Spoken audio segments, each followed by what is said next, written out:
পিছনে আপনারা দেখতে পাচ্ছেন যে লম্বা যে এই পাইপটা, এই পাইপটাকে বলা হচ্ছে বজ্রপাত নিরোধ ইকুইপমেন্ট। এটাকে ইঞ্জিনিয়ারিং ভাষায় বলা হয় লাইটেনিং অ্যারেস্টার। এটার কাজ হচ্ছে বর্ষাকালে যখন আকাশে বজ্রপাত সৃষ্টি হয়, কয়েক লক্ষ ভোল্টেজ উৎপাদন হয়।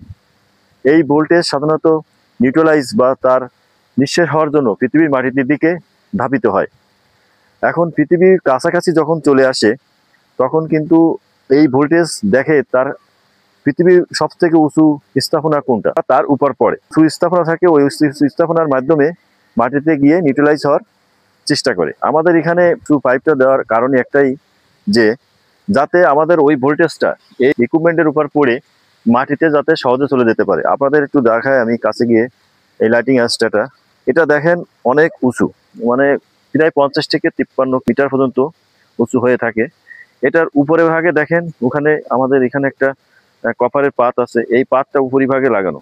ওই উপরে যখন এসে ওই বজ্রপাতটা পড়ে তখন ওই এই কপারের মাধ্যমে এসে সাধারণত এখান থেকে দিয়ে এই মাটিতে, দেখেন এই কপারের সাথে একটা কেবল লাগানো আছে, দিয়ে মাটিতে চলে যায়।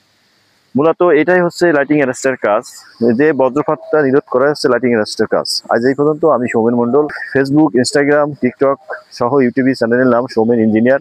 আপনারা ভিজিট করবেন আরো অনেক কিছু জানার জন্য। ধন্যবাদ সবাইকে।